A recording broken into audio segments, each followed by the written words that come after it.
நீங்கள் பார்த்து கொண்டிருப்பது உங்கள் ஜாஷ்வா டிவி. சகல ஜனங்களுக்கும் நற்செய்தி.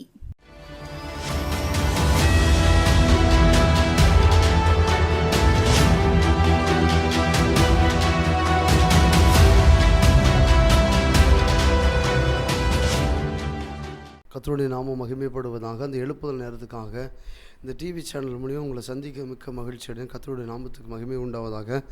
ஜெபம் இல்லாமல் அந்த எழுப்புதல் நேரத்துக்கு ஆண்டவரே அப்பா, அந்த எழுப்புதல் நேரத்துக்காக நன்றியோடு துதிக்கிற சோதரிக்கிற ஆண்டவரே, பரிசுத்த ஆவியானவரே, நீங்கள் மகிமைப்படுங்கப்பா. இஸ்ரவேலில் கர்த்தருடைய வல்லமை வெளிப்பட்டது போல பிள்ளைகளோடு வெளிப்படுவதாக அப்பா. அந்த எழுப்புதல் நேரத்துக்காக உம்மை நன்றியோடு துதிக்கிற ராஜா. துதிகளை மத்தியில் வாசம் பண்ணுகிறவரே துதிக்கிறோம்பா. சர்வலோகத்தையும் படைத்தவரே துதிக்கிறோம். இம்மட்டும் காத்த எபினேசரே துதிக்கிறோம்பா. இனி காத்து வழி நடத்துங்க. ஏசு கிறிஸ்துவின் ஜெபிக்கிறோம் நல்ல பிதாவே, ஆமென். வாசிக்கலாமா? பிலிப்பு 1 அதிகாரம் 1 வசனம். இயேசு கிறிஸ்துவின் ஊழியக்காரனாகிய பவுலாகிய தீமோத்தேயும் பிலிப்பு பட்டணத்தில் கிறிஸ்து இயேசுவுக்காக பரிசுத்தவான்கள் அனைவருக்கும் கண்காணியாக உதவிக்காரராகவும் எழுதுகிறதாவது. ஏன்னா பிலிப்பிட்ட பவுலும் எழுதுகிறார் பாருங்க. நான் என்ன செய்கிறேன், உங்களுக்கு கண்காணியாக இருக்கிறேன். பவுலும் தீமோத்தேயும் பிலிப்பும் பட்டணத்துக்குள்ள என்ன செய்கிறேன், நாங்களாம் இங்கே என்ன செய்கிறோம், உங்களுக்கு பிலிப்புக்கு எழுதுகிறாரு பாருங்கள். அப்போஸ்தலர் நடவடிக்கையில் எழுதுகிறார் பாருங்கள். நாங்கள் என்ன செய்கிறோம், உங்களை கண்காணினா என்ன அப்படின்னா, என்னென்னா ஒரு மனுஷன் என்ன செய்யணும், ஒரு வேலை வாங்குறேன்னா, ஒரு மனுஷனை வேலை வாங்குறேன்னா அந்த மனுஷன் என்ன செய்யணும், நீ இந்த வேலையை செய்ய, இந்த வேலையை செய்ய அப்படிங்கிறது தான் கண்காணி வேலை. எங்களை கண்காணியாக ஏற்படுத்தியிருக்காரு. அதான் சொல்கிறார் பவுல், தெளிவாக சொல்கிறாரு. இயேசு கிறிஸ்துவின் ஊழியக்காரனாகிய பவுலும் தீமோத்தேயும் பிலிப்பு பட்டணத்துக்கு கிறிஸ்து இயேசுவுக்கு பரிசுத்தவான்கள் அனைவருக்கும் கண்காணியாகவும் உதவிக்காரராகவும் எழுதியிருக்கிறது. என்னென்னா பிலிப்பு பட்டணத்துக்குள்ளே போய் சொல்கிறாரு, எங்களை என்ன செஞ்சுக்கிறாரு, உங்களுக்கு கண்காணியாக ஏற்படுத்தியிருக்கிறாரு. இந்த ராஜ்யத்தின் என்ன செய்யணும், இந்த ஊழியக்காரனாக உங்களை என்ன செய்ய எங்களை ஏற்படுத்தியிருக்கிறாரு. அதற்காகத்தான் என்ன செஞ்சுக்கிறாரு, முன்குறித்திருக்கிறாரு. அப்போ என்ன அப்படின்னா, அந்த கண்காணி என்ன செய்கிறாரு, அந்த பிலிப்பு பட்டணத்தில் போய் என்ன செய்கிறாரு, அந்த உபதேசம் பண்ணுறதுக்கும் அந்த ஜனத்தை தட்டி எடுப்புறதுக்கும் நீ செய்ய வேண்டிய வேலையை நீ செஞ்சிரு. அதாவது ஒரு கம்பெனியில் போய் பார்த்தீங்கன்னா ஒரு வேலையை செய்கிறதுக்கு என்ன செய்வாங்கன்னா சூப்பர்வைசர் அப்படிம்பாங்க. அந்த சூப்பர்வைசர் வேலை தான். நான் உங்களுக்கு சூப்பர்வைசராக என்ன செஞ்சுருக்கிறேன், பிலிப்பு பட்டணத்துக்கு வந்திருக்கிறேன். நீங்கள் எப்படியே என்ன செய்யும், வேத வசனத்தை கேட்டுட்டு நீங்கள் எப்படியே உட்கார்ந்துட்டு இருக்கீங்க. அடுத்து நீங்கள் என்ன செய்யணும், அடுத்து நீங்கள் என்ன எப்படி பிரயாணப்படணும், நீங்கள் அப்படி அதுக்கு பிறகு போய் எப்படி சுவிசேஷம் அறிவிக்கணும், எப்படி போய் நீங்கள் கட்டுண்டவர்களை காவலிருந்து விடுதலை ஆக்கணும், எப்படி முகங்களை முறிக்கணும் அப்படின்னு சொல்லி அவங்களை என்ன செய்ய பழக்க வைக்கிறதுக்கு தான் என்ன செஞ்சுருக்கிறேன், உங்களுக்கு நான் கண்காணியாக வந்திருக்கிறேன். அதான் சொல்கிறாரு பவுல், சொல்கிறாரு, நானும் தீமோத்தேயும் பிலிப்பு என்ன செஞ்சுருக்கோம், இந்த பட்டணத்துக்கு என்ன செஞ்சுருக்கிறோம், நாங்கள் கண்காணியாக இருக்கிறோம். நாங்கள் எதுக்காக கண்காணியாக இருக்கிறோம்னா, கர்த்தர் எங்களை நியமிச்சிருக்கிறாரு இந்த ராஜ்யத்தின் சுவிசேஷம் அறிவிக்கிறதுக்காக, ராஜ்யத்தின் சுவிசேஷத்துக்காக சீசர்களை உருவாக்கணும். சீசர்களை எழுப்பி என்ன செய்யணும், பட்டணத்துக்குள்ளே என்ன செய்யணும், அனுப்பணும். அவங்களுக்கு புத்தி சொல்லி என்ன செய்யணும், பட்டணத்துக்குள்ளே அனுப்பணும். கர்த்தருடைய ஊழியத்தை செய்து நிறைவேற்றணும். அதுக்கு எங்களை கண்காணியாக என்ன செஞ்சுக்கிறாரு, நிறுத்திருக்கிறாருன்னு சொல்கிறாரு. அதே போல தான் ஆண்டவர் நம்மளை எதற்காக முன்குறித்திருக்கிறாரோ அந்த திட்டத்துக்கு நம்ம ஒப்பு கொடுக்கும்போது தான் ஆண்டவர் நம்மளை கொண்டு நினைச்சார் பெரிய காரியங்கள். அதை சொல்கிறாரு. பிலிப்பு பட்டணத்தில் போய் சொல்கிறாங்க, பவுல் தீமோத்தேயும் பிலிப்பும் சொல்கிறாங்க, என்ன எங்களை அதற்காகத்தான் என்ன செய்கிறாரு, கிறிஸ்து இயேசு என்ன நினைச்சுக்கிறாரு, இங்கே எங்களுக்கு கொண்டு வந்திருக்கிறாரு. அப்போ பார்த்துக்கோங்க. வாசிக்கலாமா? அதே பாருங்க, ரோமர் 1 அதிகாரம் 1 வசனம். இயேசு கிறிஸ்துவின் ஊழியக்காரனை அப்போஸ்தலன் படிக்க அழைக்கப்பட்டவனாகிய தேவனுடைய சுவிசேஷத்துக்காகவும் பிரித்து எடுக்கப்பட்டவனாகிய பவுலும் பாருங்கள், அப்போஸ்தலராகிய பவுல் என்ன செய்ய பிரித்து எடுக்கப்பட்டிருக்கிறாரு. நான் பிரித்து எடுக்கப்பட்டிருக்கேன். ரோமபுரியில் போய் சொல்கிறாரு, ரோமபுரியில் நான் பிரித்து எடுக்கப்பட்டு இந்த சுவிசேஷத்துக்காக நான் பிரித்து எடுக்கப்பட்டிருக்கிறேன். அந்த சுவிசேஷம் அறிவிக்கப்படணும். ராஜ்யத்தின் சுவிசேஷம் அறிவிக்கப்பட்டுட்டு என்ன செய்யணும், ஜனத்தை எழுப்பி என்ன செய்யணும், பட்டணத்தில் போய் நல்ல கனி கொடுக்குற மரங்களை மாற்றணும். அப்படிங்கிறது தான் என்ன செய்ய பவுலோட நோக்கமும் இருந்துச்சு, ஏசப்பாவோட நோக்கமும் இருந்துச்சு. அந்த நோக்கத்தை நிறைவேற்றுறதுக்கு தான் உங்களை என்ன செஞ்சுக்கிறாரு, ஆண்டவர் முன்குறித்திருக்கிறாரு. முன்குறிக்க போய் தான் என்ன செய்கிறாரு, பவுல் சொல்கிறாரு, அந்த சுவிசேஷ ராஜ்யத்தின் சுவிசேஷம் அறிவிக்கிறது தான் என்ன வேறு முன்குறித்திருக்கிறாரு அப்படின்னு சொல்றாரு. அப்போ நம்மளை எதற்காக முன்குறித்திருக்கிறாரோ அந்த திட்டத்தை நம்ம நிறைவேற்றும் போது தான் அந்த பந்தய பொருளை நம்ம பெற்றுக்கொள்ள முடியும். அப்போ எல்லாருக்கும் ஒரு அழைப்பு இருக்குது. அபுக்குக்குள்ள சொல்லப்படுகிறது, குறித்த காலத்தில் தரிசனம் வைக்கப்படுகிறது, அது தாமதிக்காது, அதுக்காக காத்துரு, அது நிச்சயமா விளங்குன்னு சொல்லப்படுது. ஒவ்வொரு மனுஷனுக்கும் தரிசனத்தை வைத்திருக்கிறாரு. அந்த தரிசனத்தை வைக்க போய் தான் ஆண்டவர் நம்மளோட என்ன செய்ய இடைப்பட்டுட்டே இருக்கிறாரு. பாருங்கள், 1 கொரிந்தியர் 1ஆம் அதிகாரத்திலே சொல்லப்படுவாங்க, தேவனுடைய சித்தத்தினாலே இயேசு கிறிஸ்துவின் அப்போஸ்தலனாகும்படி அழைக்கப்பட்டிருக்கிற பவுல் சகோதரனாகிய பாருங்க. அப்போ என்னன்னா அப்போஸ்தலனாகிய அழைக்கப்பட்டிருக்க பவுல்னு சொல்கிறதாகிய என்ன, இப்போ அப்போஸ்தலன் சொல்ற நான் அழைக்கப்பட்டிருக்கிறேன், நான் அழைக்கப்பட்டது உண்மைன்னா நீயும் அழைக்கப்பட்டிருக்க. அதை ஒரு இடத்துல சொல்கிறாரு பாருங்க, நான் அப்போஸ்தலராக நீ தெரிஞ்சிருக்கிறியா தெரிஞ்சிலே தெரியல எனக்கு தெரியும், ஆனால் ஒன்று அப்போஸ்தலராக முத்திரை பதிச்சிருக்கிறாரு அப்படின்னு சொல்கிறாரு. எதுக்காக முத்திரை பதிச்சிருக்க? அந்த கடைசி கால அந்த தரிசனத்தை நிறைவேற்றுறதுக்கு தான். இந்த அப்போ ஆண்டவர் பாருங்கள் நம்மளை எதற்காக முன்குறித்திருக்கிறார் பாருங்கள், அந்த திட்டத்தை நிறைவேற்றுறதுக்கு தான். அந்த நோக்கத்தை, அவருடைய நோக்கத்தை நிறைவேற்றி ராஜ்யத்தை நினைச்சினோம். சீசர்கள் எழும்பணும், எப்படியாவது எழும்பு நினைச்சினோம், பட்டணத்துக்குள்ளே போய் அவர் சுவிசேஷத்தை பிரசாபப்படுத்தணும், அநேக கட்டுண்டர்களை காவலிருந்து விடுதலையாக்கணும். இன்றைக்கி கிராமங்களில் போய் பார்த்தீங்கன்னா அநேக கிராமங்களில் அநேகர் நோய்வாய்ப்பட்டு பிசாசின் பிடியினால் இருப்பாங்க, நோய்வாய்ப்பட்டு இருப்பாங்க, பாவத்தினால சாபத்தினால அக்கிரமத்தினால மீறுதலினால் கட்டப்பட்டு இருப்பாங்க. அந்த ஜனத்தை மீட்கிறதுக்கு தான் என்ன செய்கிறாரு, உங்களை என்ன செய்ய கோரோசுக்கு முன்பாக ராஜாக்களின் இடைக்கட்டுகளை அவிழ்க்கும்படி நான் உன்னை அபிஷேகம் பண்ண சேனைகளின் கர்த்தர் உரைக்கிறேன்னு சொல்லி ஏசாயாட்ட பேசுகிறாரு. அதே போல தான் ஆண்டவர் என்ன செய்கிறாரு, உங்களை என்ன செய்கிறாரு, முன்குறிக்க போய் தான் இந்த ராஜ்யத்தின் சுவிசேஷத்தை என்ன செய்யணும், பிரஸ்தாபப்படுத்தணும், இந்த சுவிசேஷம் என்ன செய்யணும், விதைக்கப்படணும் அப்படிங்கிற நோக்கத்துக்கு தான் என்ன செய்கிறாரு ஆண்டவர் என்ன செய்கிறாரு, உங்களை என்ன செய்கிறாரு, முன்குறிக்கிறாரு. பாருங்க, வாசிக்கிறீங்களா? வாசிக்கலாமா? ரோமருக்கு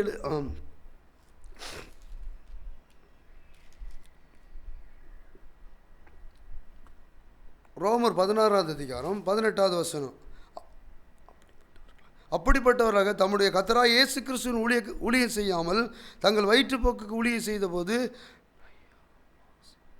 நயவசன இச்சையை பேச்சினாலும் கபடில்லாதவர்களாலும் இருதயத்தினாலும் வஞ்சிக்கிறவர்களாக இருக்கிறார்கள். என்னென்னா நயவஞ்சகர்கள் என்னென்னா அந்த நேரத்தில் என்ன செய்யாங்கன்னா அவங்க நயவஞ்சகம் என்னென்னா அவங்கவுங்க சூழ்நிலைக்கு தகுந்த மாதிரி என்ன செய்கிறாங்கன்னா இன்றைக்கி நிறைய போதகர்கள்லாம் என்ன செய்கிறாங்க அப்படின்னா ஊழியத்தில் உட்காந்துட்டு என்ன செய்கிறாங்கன்னா இன்றைக்கி சீசர்கள் எழுப்ப மாட்டேங்காங்க. இன்றைக்கி அவங்க பிள்ளைகளே என்ன செய்கிறாங்க, ஊழியம் செய்கிறாங்க. அவங்க பிள்ளைகளே என்ன செய்கிறாங்க, அவங்க தான் டேஜிலேயே பாட்டு படிக்கிறாங்க, அவங்க தான் செய்தி கொடுக்குறாங்க, அடுத்தடுத்த சன்னதி அவங்களுக்குள்ளே தான் எழுப்புறாங்களே ஒழிய ஜனத்தை தட்டி எழுப்புறதுக்கு என்ன செய்யலை, ஒரு மணி எழும்பலை. அதை தான் சொல்கிறாரு. அப்படிப்பட்ட தம்முடைய கர்த்தராகிய இயேசு கிறிஸ்துவின் ஊழியம் செய்யாமல் தங்கள் வயிற்றுக்கே ஊழியம் செய்து நயவஞ்சத்தினாலும் இச்சைக பேச்சினாலும் கடிவாளத்தினாலும் இருதயத்தை வஞ்சிக்கிறார்கள். என்னென்னா வஞ்சிக்கிற சத்தியமாக வெளிப்படுத்தலை. நான் அதை தான் பவுல் சொல்கிறாரு, என்ன செய்கிறாரு, ரோமவரியில் சொல்கிறாரு, நாங்கள் அதுக்கு வரல, நாங்கள் வயிற்றுப்போக்குக்காக வரல, உங்களை வஞ்சிக்கிறதுக்காக வரல. எங்களுக்குள்ளே வெளிப்பட்ட அந்த வல்லமை உங்களுக்குள்ளேயே வெளிப்படணும். உங்களுக்குள்ளே மட்டுமல்ல, உங்களோட பிறக்கிற ஒவ்வொரு கற்ப பிறப்புக்குள்ளேயும் அந்த வல்லமை வெளிப்படணும். அந்த ராஜ்யத்தின் சுவிசேஷம் அறிவிக்கப்படணும். அதான் மாம்சமான யாவர் மேலே என் ஆவியை ஊற்றுவே, தீர்க்க தரிசனம் உரைப்பார்கள், சொப்பனத்தை காண்பார்கள்னு சொல்லி வேதத்தில் தெளிவாக எழுதப்பட்டிருக்குது. அந்த கடைசி கால அபிஷேகம் உங்கள் மேலே ஊற்றணும். உங்கள் மேலே அந்த ஊற்றி என்ன செய்யணும், அந்த தீர்க்க தரிசனம் உரைக்கணும், கட்டுண்டர்களை காவலிருந்து விடுதலையாக்கணும். நீங்கள் சும்மா இருக்கக்கூடாது. எங்களை அழைத்த தேவன் உண்மை உள்ளவர்னா உங்களையும் அழைத்திருக்கிறாருன்னு சொல்லி தான் தீர்க்கமாக என்ன செய்கிறாரு, ரோமபுரி சபையில் என்ன செய்கிறாரு சொல்கிறாரு. யார்? பவுல் சொல்கிறாரு. அதே தான் என்ன செய்கிறாரு, ஒவ்வொரு நாளும் என்ன செய்கிறாரு, சபைகளுக்கு போய் தட்டி தட்டி எழுப்புறாரு. பவுல் எதுக்காக தட்டி எழுப்புறாருன்னா, நீ இப்படியே உட்காந்துறாத, பால் குடிக்கிற குழந்தைய போல இன்னும் உட்காந்துறாத. உட்காந்து என்ன செய்ய, நல்ல கனி கூடாத மரம்லாம் என்ன செய்யப்படுமா, வெட்டுண்டு அக்கனியில் போடப்படும் சொல்லி வேத தெளிவாக சொல்லப்படுகிறது. அந்த கடைசி கால ராஜ்யத்தின் சுவிசேஷம் அறிவிக்கிறதுக்கு தான் உங்களை என்ன செய்கிறார், முன்குறித்திருக்கிறாரு. சீசர்கள் அறுப்பணைக வேலை நாட்களோ குறைவுன்னு சொல்லி வேதத்தில் தெளிவாக சொல்லப்படுகிறது. வேலை நாட்களை ஆயத்தப்படுத்துறதுக்கு தான் ஆண்டவர் என்ன செய்கிறாரு, உங்களை என்ன செய்கிறாரு, முன்குறித்திருக்கிறாரு. வாசிக்கலாமா? பிலிப்பு 1ஆம் அதிகாரம் 3-4. சுவிசேஷம் உங்களுக்கு அறிவிக்கப்பட்ட நாட்டு முதல் இதுவரைக்கும் நீங்கள் எதற்கு உடன்பட்டவர்களாயிருப்படினால் நான் பண்ணுகிற ஒவ்வொரு விண்ணப்பத்தினாலும் உங்களை அனைவருக்கும் எப்பொழுதும் சந்தோஷம் விண்ணப்பம் பண்ணி உங்களை நற்கிரிகளை தொடங்குவதனாலே அதையே இயேசு கிறிஸ்துவின் நாள் பரியந்த முடிவு நடந்திருக்கும் என்று நம்பியிருக்கிறேன். அண்ணா கர்த்தருடைய வருகைக்கு வர தட்டி என்ன செய்யணும், அந்த சுவிசேஷம் அறிவிக்கப்படணும், அந்த நற்கிரியை உங்களிருந்து வெளிப்படணும் அப்படி சொல்லிச்சுறாரு. பிலிப்பிற்கு என்ன செய்கிறாரு, எழுதுறாரு, அந்த நற்கிரியை வெளிப்படணும். பிலிப்பட்டணத்தில் என்ன செய்கிறாரு, அந்த நற்கிரியை வெளிப்படணும். இப்படியே இருந்துடக்கூடாது. நீங்கள் இப்படியே இருந்து என்ன செய்யக்கூடாது, பாலுடைய குழந்தைய போல இருந்துடக்கூடாது. தேவனுடைய மகிமை என்ன செய்யணும்? வெளியரங்கமாகப்படணும். எதற்காக நம்மளை முன்குறித்து என்ன திட்டங்களை வைத்திருக்கிறாரோ அந்த திட்டம் நம்மளோட என்ன செய்யணும்? வெளிப்படுகிற காரியங்கள் என்ன செய்யணும்? நம்ம வெளிப்படணும். இன்றைக்கி பாருங்கள், அநேக என்ன செய்யுது? சுவிசேஷம் அறிவிக்கிறதுக்கு என்ன செய்யற வழியே இல்லாதபடிக்கு இருக்குது. அந்த சுவிசேஷம் அறிவிக்கிறதுக்கு தான் ஆண்டவர் பாருங்கள் உங்களை என்னையும் முன்குறித்திருக்கிறாரு. வாசிக்கிற பாருங்க, பிலிப்பு 1 அதிகாரம் 7 என் கட்டளைகளில் நான் சுவிசேஷத்திற்காகவும் உத்தரவு சொல்லி அதை திடப்படுத்தியிருக்கிறதுனாலே நீங்கள் அனைவரும் எனக்கு அளிக்கப்பட்ட கிருபையினாலும் பங்காளதான உங்கள் எண்ணம் இருதயத்தில் தரித்து கொண்டிருக்கிறதுபடினாலே உங்கள் எல்லோரையும் குறித்து நான் எப்படி நிலைத்திருக்கிறேனோ என்னை தகுதியாக இருக்கிறது. எனக்கு தகுதியாக பவுல் சொல்கிறார் பாருங்க, எல்லாரையும் உங்களை குறித்து நான் ஒரு பெரிய ஒரு திட்டத்தை வைத்திருக்கிறேன். அதே மாதிரி தான் என்ன செய்கிறார்? ஆண்டவரும் வச்சிருக்கிறாரு. நீங்கள் இப்படியே என்ன செஞ்சிடாதீங்க, இருந்துடாதீங்க. நீங்கள் என்ன செஞ்சீங்க? எழும்பி போயிருங்க அப்படி சொல்லி என்ன செய்கிறாரு? பிலிப்பி பட்டணத்தில் சொல்லிகிட்டே இருக்கிறார், உபதேசம் பண்ணிகிட்டே இருக்கிறாரு. பவுல் அடிக்கடி போய் என்ன செய்கிறாரு? பிலிப்பி பட்டணத்தில் போய் உபதேசம் பண்ணிகிட்டே இருக்கிறார். அந்த உபதேசம் பண்ணுறதுக்கு தான் என்ன செய்கிறார்? அந்த ஆளுகளை ஜனத்தை எழுப்பி என்ன செய்யணும்? பட்டணத்துக்குள்ளே போகணும் அப்படிங்கிற அந்த நோக்கத்துக்கு தான் ஆண்டவர் என்ன செய்கிறாரு? உங்களை என்ன செய்கிறாரு? முன்குறித்திருக்கிற அந்த திட்டத்தை நிறைவேற்றுறதுக்கு தான். அப்போ கடைசி காலத்தில் என்ன செய்யணும்? சீசர்கள் தொகை கம்மியாக இருக்கிற அந்த சீசர்களை என்ன செய்யணும்? ஊழியக்காரன் எழும்பணும், ஊழியக்காரன் தேவனுடைய திட்டத்தை நிறைவேற்றணும். அந்த வாரமுள்ள இருதயமுள்ள அந்த ஊழியக்காரன் என்ன செய்யணும்? வேணும் தான் ஆண்டவர் அந்த வாரத்தோடு இருக்கிறார். அதான் என்ன சொல்கிறார்? என்னதான் சிலுவையில் என்ன செய்ய மறிக்கும் போது சொல்கிறேன், தாகமாக இருக்கேன், ஆத்மா மேலே தாகமாக இருக்கிறேன், அவருடைய சித்தத்தை செய்கிறதுக்கு தாகமாக இருக்கிறேன்னு சொல்கிறாரு. பிதாவின் சித்தம் செய்கிறதே எனக்கு போஜனமாக இருக்குன்னு சொல்கிறாரு. அப்போ அந்த திட்டத்தை நிறைவேற்ற பிதாவின் சித்தம் என்னன்னா, ராஜ்யத்தின் சுவிசேஷம் அறிவிக்கணும். குமாரனுடைய சித்தமாக என்ன செய்யணும்? ராஜ்யத்தின் சுவிசேஷம் அறிவித்து ஒருவன் கூட கெட்டு போயிடக்கூடாது. எல்லாவனும் என்ன செய்யணும்? ராஜ்யத்துக்குள்ளே வந்துடணும். என்ன செய்யணும்? அவரோட வலது பரிசத்தில் போய் என்ன செய்யணும்? அமர பண்ணணும். அப்படிங்கிறது தான் பிதாவோட நோக்கமும் அதாக தான் இருக்குது. குமாரனோட நோக்கமும் அதை தான் இருக்குது. அந்த நம்ம பிதாக்களுடைய நோக்கமும் அதை தான் இருக்குது. பிலிப்பு அனுசரிறாரு. பிலிப்பு அந்த ராஜ்யத்தின் சுவிசேஷம் அறிவிக்கிறதுக்கு தான் முன்குறித்திருக்கிறாரு. பவுலையும் அதுக்கு தான் தீமோத்தேயும் அதுக்கு தான் முன்குறித்திருக்கிறாரு. அப்போ அவங்கள முன்குறித்த தேவன் உங்களை என்ன செஞ்சுக்கிறாரு? முன்குறித்திருக்கிறாரு. அந்த கனமான ஊழியத்துக்காக, கனமான கிறிஸ்து இயேசுவின் சுவிசேஷகராக, கிறிஸ்து இயேசுவின் ஊழியக்காரனாகவும் என்ன செஞ்சுக்கிறாரு? உங்களை என்ன செய்கிறார்? நம்ம அது எதற்காக பிடிக்கப்பட்டிருக்கிறோமோ அந்த ஊழியக்காரனாக, அந்த சாணத்திற்காக என்ன செய்கிறோம்? பிடிக்கப்பட்டிருக்கிறோம். அநேக பட்டணங்களை தட்டி எழுப்புறதுக்கும், அநேக ஜனத்தோட மனக்கண்களை திறக்கிறதுக்கும், அநேகரை கட்டுண்டர்களிருந்து காவலிருந்து விடுதலை ஆக்குறதுக்கும், அநேகரை கட்டுகளிலிருந்து அவிழ்த்து இதுதான் கர்த்தருடைய வல்லமைன்னு சொல்லி வெளிப்படுத்துறதுக்கும், அவர் இருக்கிறவராகவே இருக்குன்னு சொல்லி அவருடைய வல்லமைகளை இந்த ஜனத்துக்கு வெளிப்படுத்துறதுக்கு தான் ஆண்டவர் நம்மளை இந்த கோரோசுக்கு முன்பாக ராஜாக்களின் இடைக்கட்டுகளை அவிழ்க்கும்படி உங்களை என்னையும் தெரிந்திருக்கிறாரு. நம்ம நினைக்கிறோம் எப்படியாவது ஞானஸ்தானம் எடுத்துட்டோம், ராஜ்யத்துக்குள்ள போயிடலாம். அது அறியாதவனுக்கு நம்ம எல்லாமே அறிஞ்சிருக்கிறோம். கர்த்தருடைய வேதத்தை தெரிஞ்சிருக்கிறோம், கர்த்தருடைய தேவ திட்டத்தை தெரிஞ்சிருக்கிறோம். அதோ யோசுவாக்கு வாக்குத்தத்தம் பண்றாரு. மோசேக்கு தரிசனம் நிறைவேறி முடிச்ச உடனே யோசுவாக்கு வாக்குத்தத்தம் பண்றாரு. என்ன வாக்குத்தத்தம் பண்றானா? என் பிரமாணத்தை நீ வலதுபுறம் இடதுபுறம் சாயாதபடிக்கு நீ என்ன செய்ய? இரவு பகலும் தியானிக்கும் போது இதுதான் வழின்னு சொல்லி உனக்கு போதித்து நடத்துவேன். நீ அப்படி தியானிக்கும் போது நான் மோசையோடு கூட இருந்தது போல நான் உன்னோடு கூட இருப்பேன்னு சொல்றாரு. பழைய ஏற்பாட்டு கட்டளையின்படி, புதிய ஏற்பாட்டு கட்டளையின்படி என்னன்னா, புது உடன்படிக்கைக்காக உங்களை என்னை தெரிந்திருக்கிறாரு. அதான் மத்தேயு 28 அதிகாரத்தில் சொல்லப்படுது. அநேகர பரிசுத்த ஆவி நினைச்சாரு, பிதா குமாரன் பரிசுத்த ஆவி நாமத்தினால ஞானஸ்தானம் கொடுத்து சீசர்களா மாற்றுங்க. மாற்றி சுவிசேஷம், ராஜ்யத்தின் சுவிசேஷம் அறிவிக்கிறதுக்கு எல்லாரும் பட்டணத்துக்கு போக சொல்லுங்க அப்படின்னு சொல்லி தான் நினைச்சாரு.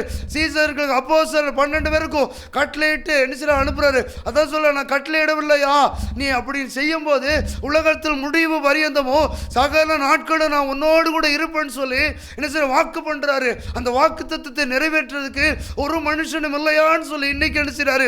பரிதவிக்கிறாரு. அந்த ராஜ்யத்தின் சுவிசேஷம் அறிவிக்கப்படணும், அவருடைய ஊழியத்தை நிறைவேற்றுறதுக்கு, அவருடைய வல்லமைகளை தேசத்துக்குள்ள வெளிப்படுத்துறது. இது உண்மையுள்ள கடவுள்னு அறியாதபடி இன்னைக்கு அநேக ஜனங்கள் வார்ப்பிக்கப்பட்ட விக்கிரத்தை வணங்கி எனக்கு அதை கூட இதை கூட இப்படின்னு உட்காந்துங்க. அது மூக்கிருந்து முகராது, வாயிருந்து பேசாது, அது காலிருந்து நடக்காது. அப்படிப்பட்ட தெய்வத்தை நிவசனம் தேடி நடந்துட்டு இருக்காங்க. உண்மையுள்ள கடவுள் யாருன்னு தெரியாதபடிக்கு இன்னைக்கு மனக்கண்கள் கட்டப்பட்டிருக்கு. இன்னைக்கு அந்த மனக்கண்களை திறக்கிறதுக்கு தான் இன்னைக்கு அந்த சுவிசேஷகர் வேணும், அந்த ஊழியக்காரர் வேணும்னு சொல்லி ஆண்டவர் நினைச்சாரு. நம்மகிட்ட ஒவ்வொருவர்கிட்டையும் ஆண்டவர் நம்மகிட்ட ஒவ்வொருத்தையும் நினைச்சாரு பேசிட்டு இருக்கிறாரு. நமக்கு தரிசனம் தெரியாதுன்னு நம்ம சொல்ல முடியாது. ஒவ்வொரு மனுஷனுக்கும் தரிசனம் வச்சிருக்கிறார், தெய்வ திட்டத்தை வைத்திருக்கிறாரு. நம்ம ஒண்ணுமே செய்ய முடியாது. அவன் திட்டத்தில் நம்ம ஓடினா தான் ராஜ்யத்துக்குள்ளே என்ன செய்ய போக முடியும். அதான் சொல்கிறாரு, எனக்குன்னு நீதிங்கிற வைக்கப்பட்டிருக்குது, தீமோத்தேயே உனக்கு வைக்கப்பட்டிருக்குது, பிரசன்னமையாக யாவருக்கும் வைக்கப்பட்டிருக்குது. நான் எங்கே பிரசன்னமாகிறேன்? பிரசன்ன நான் ஜெபம் பண்ணும்போது எனக்குள்ள பிரசன்னம் வெளிப்படலையே. நம்ம எப்படி ராஜ்யத்துக்குள்ளே போக முடியும்? கிரீடம் வேணுமில்ல, சோதனை கிரீடம் பெற்றிருக்கிறோமா? யாக்கோவில் சொல்லப்பட்டிருக்குது, சோதனை சகிக்கிற மனுஷன் பாக்கியமா, அவன் உத்தமன் என்று ஜீவ கிரீடத்தை பெற்றுக்கொள்வான்னு சொல்லி வேதம் தெளிவாக சொல்லப்பட்டிருக்குது. கர்த்தருக்காக என்ன பாடுகளை பெற்றிருக்கிறோம், கர்த்தருக்காக என்ன வேதனைகளை பெற்றிருக்கிறோம், கர்த்தருக்காக என்ன சஞ்சலத்தை பெற்றிருக்கோம், பிறகு எப்படி நமக்கு ஜீவ கிரீடம் கொடுக்கப்பட்டிருக்கோம்? சோதனை கிரீடம் நமக்கு எப்படி தர முடியும்? அது மாதிரி நீதி கிரீடம் நமக்கு எப்படி தரப்பட முடியும்? நம்ம ஒன்றுமே செய்யலையே. அந்த கிரீடம் இருந்தால் தானே ராஜ்யத்துக்குள்ளே போக முடியும். அதுக்குள்ளே பாத்திரம் தகுதி உள்ள பாத்திரமாக மாறி இருக்கிறோமா? அந்த ஜீவ கிரீடத்தை பெற்றதுக்கும் அந்த சோதனை கிரீடம் பெறதுக்கு நம்ம தகுதி உள்ள பாத்திரமாக இருக்கிறோமா? இன்றைக்கி நம்ம என்ன நினைக்கிறோம், திண்டா விதி வந்தால் போயிடுவோம், நம்ம ஓடுற மட்டும் ஓடுவோம், உலகத்துக்காக வாழுவோம், அப்படி தான் நம்ம இன்றைக்கி உட்காந்துருக்குறோம். நம்ம ராஜ்யம், நம்ம ஆத்மா எங்கே போகிறதுக்கு, நரகத்துக்கு போகிறதுக்கு நம்ம நிற்கிறோமா, இல்லை பல்லவ ராஜ்யத்துக்கு போகிறதுக்கு நம்ம ஆயத்தமாக இருக்குமான்னு தெரியல. இன்னைக்கு பாருங்க, நிறைய பேர் பிரயாணம் பட்டு போறதுக்கு நமக்கு என்னென்ன தேவையோ அதெல்லாம் கரெக்டாக எடுத்து வச்சுட்டு கிளம்புறாங்க. இன்னைக்கு நம்ம ராஜ்யத்துக்கு போறதுக்கு அதுக்குள்ள காரியங்களை நம்ம ஒண்ணுமே செய்யாம இருக்கிறோமே, நம்ம எப்படி ராஜ்யத்துக்குள்ள போக முடியும்? ஆண்டவர் கடைசி காலத்தில் என்ன செய்கிறாரு, இந்த எழுப்புதல் நேரத்தில் ஆண்டவர் உங்களோட பேசிக்கொண்டே இருக்கிறார். இந்த காணொலி முடியும், அதை என்ன செய்ய முடியாது, எனக்கு தரிசனம் தெரியாதுன்னு சொல்ல முடியாது. இன்றைக்கி ஒவ்வொரு டிவி சேனல்லையோ, இன்றைக்கி யூடியூப் சேனல்லையோ, இன்றைக்கி பாருங்கள் எதில் ஃபேஸ்புக்லேயோ இன்றைக்கி அநேக சுவிசேஷம் எப்படி அறிவிக்கப்படணுமோ அப்படியெல்லாம் சுவிசேஷம் அறிவிக்கப்படுது. எப்படியெல்லாம் தரிசனத்தை குறித்து ஆண்டவர் பேசணுமோ அப்படியெல்லாம் தரிசனம் என்ன செய்யப்படுது. ஒவ்வொரு மனுஷனுக்கும் தரிசனம் இருக்குன்னு சொல்லி ஒவ்வொரு ஃபேஸ்புக்லேயும், ஒவ்வொரு யூடியூப்லேயும், ஒவ்வொரு டிவி சேனல்லையும், ஒவ்வொரு லோக்கல் சேனல்லையும், ஒவ்வொரு டிவி சேனல்லையும், மெயின் சேனல்லையும், எல்லா சேனல்லையும் இன்னைக்கு ராஜ்யத்தின் சுவிசேஷம் அறிவிக்கப்பட்டுக்கிட்டே இருக்குது. அதே மாதிரி சீசர்கள் தேவன் சொல்லி அந்த ராஜ்யத்தின் சுவிசேஷம் அறிவிக்கிறதுக்கு ஆட்கள் தேவன் சொல்லி அந்த தரிசனத்தை குறித்து கர்த்தர் வெளிப்படுத்திட்டே இருக்காரு. இந்த ரெண்டு காரியம் தீவிரமா ஆண்டவர் என்ன செய்றாரு, பட்டணத்துக்குள்ள வெளிப்படுத்திட்டே இருக்கிறாரு. கர்த்தர் சொல்றாரு, யோவானை போல பாதைகளை செவ்வாய்ப்படுத்துகிற ஊழியக்காரர் வேணும்னு சொல்லி தான் நினைக்கிறாரு, பரிதவிக்கிறாரு. இன்னைக்கு தீர்க்கமா யோவான் சொல்றாரு, மார்பு தட்டி சொல்றாரு, விரியன் பாம்பு குட்டிகளே வருகிற ஒல்லாப்புக்கு தப்பித்துக் கொள்ளுங்க, மனம் திரும்ப கேட்ட கனிகளை கொடுங்கள் அப்படி சொல்றாரு. அந்த கடைசி கால தரிசனத்தை வெளிப்படுத்துறதுக்கு, கடைசி கால சுவிசேஷம் அறிவிக்கிறதுக்கு ஒரு யோவானை தேடிட்டு இருக்கிறாரு, ஒரு மத்தேயை தேடிட்டு இருக்கிறாரு, ஒரு லூக்காவை தேடிட்டு இருக்கிறாரு. அதே போல இன்னைக்கு பேதுருவை தேடிக்கிட்டு இருக்கிறாரு, இன்னைக்கு சீமோனை தேடிட்டு இருக்கிறாரு. அதே போல தான் இன்னைக்கு பவுலை தேடிட்டு இருக்கிறாரு, இன்னைக்கு பிலிப்பை தேடிட்டு இருக்கிறாரு. அன்னைக்கு செய்த ஊழியத்தை செய்து முடித்த அதே பிலிப்பை தேடிட்டு இருக்கிறாரு. அதே ஊழியத்தை செய்து முடிச்ச அதே பவுலோட அபிஷேகத்தை கொடுத்து இன்னொரு பவுலை எழும்ப மாட்டானா இந்த தேசத்துக்கு அப்படின்னு சொல்லி ஆண்டவர் பரிதவித்து இருக்கிறாரு. இந்த டிவி சேனலை பார்த்துட்டு இருக்கல நீங்களா கூட இருக்கலாமே, அது நீங்களா கூட இருக்கலாமே, அந்த பவுல நீங்களா கூட இருக்கலாமே, அந்த பிலிப்பு நீங்களா கூட இருக்கலாமே, இந்த ஜனத்தை வழி நடத்துகிற மோசையா நீங்களா கூட இருக்கலாமே, அந்த ஆரோனை நீங்களா கூட இருக்கலாமே. ஆண்டவர் எதுக்காக நினைச்சிருக்கிறாரு, நம்மளை முன்குறித்து இருக்கிறாரோ அந்த பரிதவிப்பை நம்ம அறிந்திருக்கிறோம். ஆண்டவர் பாருங்க தாகமா இருக்கிறன்னு சொல்றாரு, ஆத்மாவை ரட்சிக்கப்படுகளை கொண்டு வரணும். அவர் மரித்ததே என்ன செய்ய சதா காலங்களில் நம்மளோட இருக்கிறாரு. அவர் சொல்றாரு, மூணாவது நாள் உயிர் தெழுந்தவன், அவர் சொன்னபடி உயிர் தெழுந்ததுன்னா இந்த ராஜ்யத்தின் சுவிசேஷம் உண்மை, அடுத்து இரண்டாவது வருகை இருக்கிறது உண்மைன்னு சொல்லி தான் ஆண்டவர் நினைச்சாரு. அந்த மூன்றாவது நாள் ஏசப்பா உயிர் தெழுந்திருக்காரு. எதுக்கு அவர் மரித்தது அப்படியே போயிருந்தாருன்னா இன்னைக்கு நீங்களும் நானும் நம்ப மாட்டோம். அவர் மரித்து சதா காலங்களில் நினைச்ச உயிரோடு நம்மளோட இருக்கிறாரு. அந்த தரிசனம் வெளிப்படுறதுக்கு தான், அந்த வருகைக்கு நம்ம ஆயத்தமாக்குறதுக்கு தான் இன்னைக்கு துரியமா நினைச்சாரு, ஊழியக்காரனை தேடி நிற்கிறாரு. அன்னைக்கு பிலிப்பை தட்டி எழுப்பினது போலதான் இன்னைக்கு பவுலை எழுப்பினது போலதான் இன்னைக்கு எவனாவது ஒரு பவுல் வந்துட மாட்டானா, எவனாவது ஒரு பிலிப்பு வந்துட மாட்டானா, எவனாவது தீமோத்தேயு வந்துட மாட்டானா, எவனாவது வந்துட மாட்டானா. இன்னைக்கு சுவிசேஷம் சபைக்குள்ள தட்டி எழுப்புகிற ஒரு சுவிசேஷகர் வந்துட மாட்டாங்களா? இன்னைக்கு சபையை தட்டி எழுப்பி ராஜ்யத்தின் சுவிசேஷம் அறிவிக்கிற அந்த கட்டளை வெளிப்படுத்திட மாட்டானா? எவனாவது வந்து பவுலை போல அநேக சபைகளை தட்டி எடுத்து தரிசனம் குறித்து பேசிட மாட்டானா? அப்படின்னு சொல்லி தான் ஆண்டவர் நினைச்சாரு. இன்னைக்கு ஒவ்வொருவர்கிட்டையும் இன்னைக்கு பரிதவிக்கிறாரு, இன்னைக்கு பரிதவிச்சுட்டு இருக்கிறாரு. இன்னைக்கு ஒவ்வொரு ஆலயத்தில் என்ன செய்யல, தரிசனத்தை குறித்து பேசல, இன்னைக்கு தேவ திட்டத்தை குறித்து பேசல, தேவனுடைய நோக்கத்தை குறித்து எவனும் பேசல. இன்னைக்கு பேசுறதெல்லாம் ஆசீர்வாதம் ஆசீர்வாதம், ஆசீர்வதிப்பார் ஆசீர்வதிப்பார். அவர் கட்டளை அதான் சொல்றாரு, முதலாவது தேவனுடைய ராஜ்யத்தை அவருடைய நீதி நீதி தேடு, அப்பொழுது இவங்களெல்லாம் கூட கொடுக்கப்படும் சொல்லி வேதம் தெளிவாக சொல்லப்படுகிறது. அவருடைய ராஜ்யத்தை அவர் நீதி தேடாத போது எப்படி ஆண்டவர் ஆசீர்வதிக்க முடியும்? அதுதான் கடைசி கால தரிசனத்துக்காக ஆண்டவர் ஆட்களை தேடுகிறாரு, ஊழியக்காரனை தேடுகிறாரு, பவுலை தேடுகிறாரு, பிலிப்பை தேடுகிறாரு, பரணபாவை தேடுகிறாரு, அதே தோமையை தேடுகிறாரு. 12 அப்போஸ்தலர்களை தேடுறது போல முன்குறித்தது போதுதான் இன்னைக்கு பவுல் சொல்றாரு, நான் அப்போஸ்தலர்கள் உங்களுக்கு தெரியுதா தெரியலையோ, ஆனா உங்களை அப்போஸ்தலர்களா முத்திரை பதித்திருக்கிறாரு பரிசுத்த ஆவியானவர் சொல்லி எபேசியர் சபைக்கு தீர்க்கமா வெளிப்படுத்துகிறாரு. இந்த கடைசி கால தரிசனத்துக்காக மறந்து இருந்துடாதீங்க. கடைசி கால தெய்வ திட்டத்துக்காக ஆண்டவர் சமூகத்தில் உட்காந்து பாருங்க. அவர் நம்ம தேவைக்காக அவரை தேடக்கூடாது. அவர் தேவை என்னன்னு சொல்லி நம்ம தேடி போவோம். ஆண்டவர் சொன்னார், நீ என்னை தேடி வா, நான் உன்னை ஆசீர்வதிக்கணும், உன்னை பெருக பண்ணி. இப்போ அப்படிலாம் கிடையாது. நீ எனக்கு இறங்கி ஊழியம் செய்றியா, நான் உனக்கு இறங்கி ஊழியம் செய்கிறேன் அப்படின்னு சொல்கிறாரு. நீ இறங்கி எனக்கு பட்டணத்துக்குள்ளே போறியா, நான் உன் குடும்பத்தில் இறங்கி கட்டுகளை உடைக்கிறேன், மூங்களை முறிக்கிறேன், சத்ருவின் சகல வல்லமைகளை நிர்மூலமாக்கி நான் என்ன செய்கிறேன்னு சொல்கிறேன், சத்ருக்கள் மத்தியில் உனக்கு ஒரு பந்தி ஆயத்தப்படுத்துறேன்னு சொல்கிறாரு. நீ அவருக்காக ஊழியம் செய்யாத போது உனக்காக எப்படி ஒரு யுத்தம் பண்ண முடியும்? உனக்காக எப்படி அவர் வழக்காட முடியும்? நம்ம நினைக்கிறோம் 7வது நாள் சர்ச்சுக்கு போகிறோம், என்ன செய்கிறோம், பந்தியில் பலமாறுறோம், எப்படியாவது என்ன செஞ்சுருவோம், அவர் பந்தியில் போய் உட்காந்துருவோம். நம்ம மேலே விழுந்த கடமையை நம்ம செஞ்சுருக்கிறோமா? கடைசி கால சுவிசேஷத்தை நம்ம செஞ்சுருக்கிறோமா? சீசர்களாக மாறி இருக்கிறோமா? சோமில்லாமா அந்த எழுப்புத நேரத்துக்காக ஆண்டவரே உண்மை நன்றியோடு உண்மை துதிக்கிறோம், சோதுரிக்கிறேன் ஆண்டவரே. ஒரு விஷயம் ஆண்டவரே, எங்களை தாழ்த்தி வெறுமையாக்குகிற ஆண்டவரே. அப்போ அறுப்பணிக வேலையாட்களோ குறைவுன்னு சொன்னீங்களப்பா, அந்த வார்த்தையின்படி சுபிக்கிறேன் ஆண்டவரே. அப்பா ஒரு விஷயம் ஆண்டவரே, ஒவ்வொருவரையும் நம்ம கருத்தில் ஒப்பு கொடுக்குறோம்பா. இந்த வார்த்தை அநேக பிள்ளைகளோட இருதயத்தில் கிரியை செஞ்சு அதன்படி வழி நடக்க கிருபை செய்யுங்க ஆண்டவரே. இம்மட்டும் காத்து எபினேசரேமை துதிக்கிறேன் ராஜா, இனி காத்து வழி நடத்துங்கப்பா. ஏசு கிறிஸ்துவின் ஜெபிக்கிறோம் நல்ல பிதாவே, ஆமென்.